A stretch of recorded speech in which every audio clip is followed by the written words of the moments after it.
بسم الله الرحمن الرحيم. سبحان الله وبحمده، سبحان الله العظيم.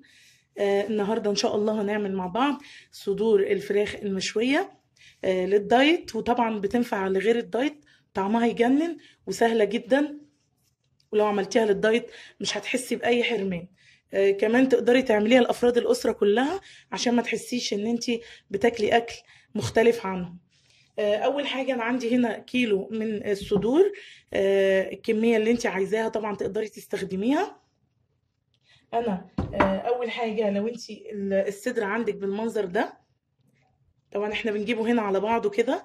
فاول حاجه انا عايزه اعملها ان انا افتح الصدر اتنين. هتحطي ايدك كده وتمشي بطول السكينه على الصدر بتاعك، هتقسميه اتنين بالشكل ده. ما بيكونش رقيق قوي، يعني بيكون حوالي نص سنتي كده. بتاع التاني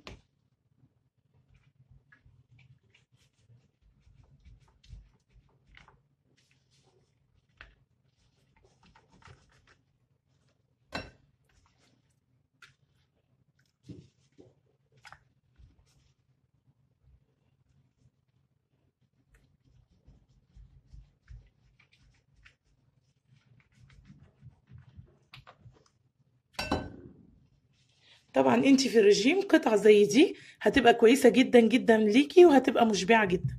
خلاص، دلوقتي هنعمل ايه؟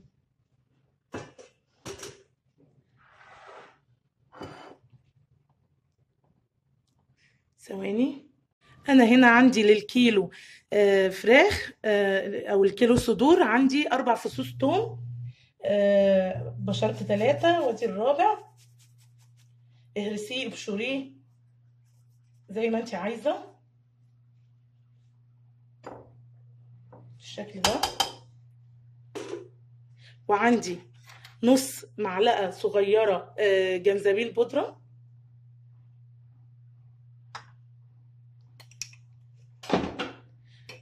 وعندي حوالي نص برضو معلقة صغيرة فلفل اسود. وهحط حوالي معلقة صغيرة ملح. وعندي معلقة كبيرة عصير ليمون.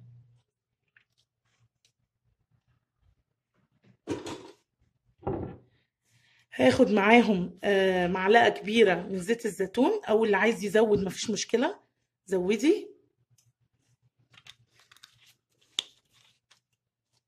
ممكن معلقة، معلقة ونص. وعندي حوالي معلقة كبيرة من صوص الصويا.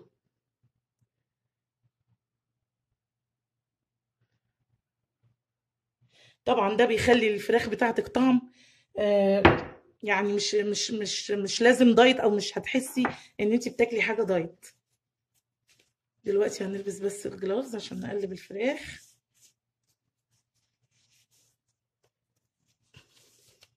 نقلب الخلطه كده مع بعضها.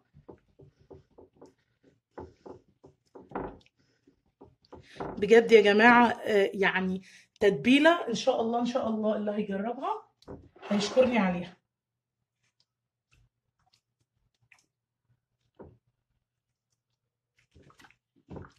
هتقلبيها بقى كده، حاولي تشبعيها كلها من الصوص عشان تاخد لون كمان.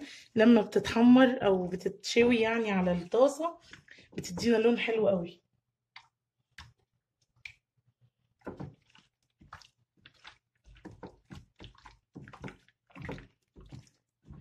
ابتدينا الدايت بقى. كل سنه وانتم طيبين، الاجازات قربت، وان شاء الله يبقى ده اول واخر دايت. بعد كده هنحافظ على نفسنا بامر الله. اللي عايز يبدا معانا بقى يبدا. ولو عايزين اشارككم كل يوم الوجبات او النظام اللي انا هعمله يوميا قولوا لي واحنا نعمله مع بعض. هنسيبها بقى كده في التتبيله حوالي يعني ما بتاخدش وقت، 10 دقايق ربع ساعه بالكتير قوي. يعني قبل ما تعمليها تبليها حوالي 10 دقايق ربع ساعه. وبعد كده هتتشوي ان شاء الله. نرجع نشوف طريقه الشوي والتقديم خليكم معانا. انا خلاص الصدور بتاعتي اتبلت.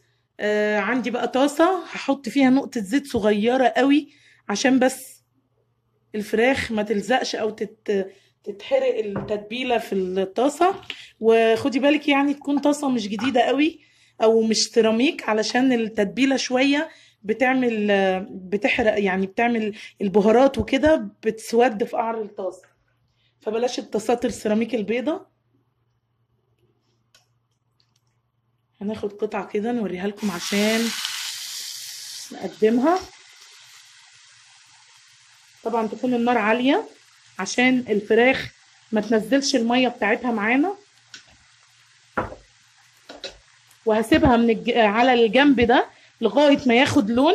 مش هحركها، مش هقلبها، مش هاجي ناحيتها خالص لغاية ما الناحية اللي تحت تاخد لون، ونلاقي الحروف اللي تحت اللي في الجنب عملت أبيض، يعني نحس إن هي داخلة على سوا الحروف بتاعة الصدر كده. ساعتها نقلبها الناحية التانية. هرجع لكم لما تخلص. خلاص كده زي ما قلت لكم ان الحروف عملت ابيض. هبتدي اقلبها على الناحيه التانية عشان هي كمان تاخد اللون بتاعي وتكمل السوا بتاعها. تقريبا ما بتاخدش اكتر من يعني 5 دقايق على الوشين او 7 دقايق بالكتير، وبتكون جاهزه ان شاء الله. هنرجع نشوفها سوا. ودي الوجبه بتاعتنا بتاعت الغدا الدايت. دي بطاطس في الفرن دايت تجنن تجنن. وعلى فكرة البطاطس سعراتها الحرارية قليلة طالما ما قلتيهاش وما دخلتيش فيها مادة دهنية كتير. ودي الصدور بتاعتنا الصحية اللي ان شاء الله لو جربتيها هتشكريني عليها قوي وهتدعوا لي عليها. وطبعا السلطه الخضراء في الدايت ده لازم، طبق متكامل يجنن بيشبع، ما بتحسيش ابدا انك عامله دايت. وان شاء الله لو عجبتكم الوصفه وحابين نعمل مع بعض اكلات دايت كتير قولوا لنا في التعليقات. ادونا لايك من فضلكم عشان تدعمونا وتشجعوني اني استمر. صلوا على سيدنا محمد وعلى ال سيدنا محمد وعلى اصحاب سيدنا محمد. تنسيش ايقونة الجرس عند الاشتراك. السلام عليكم ورحمة الله وبركاته.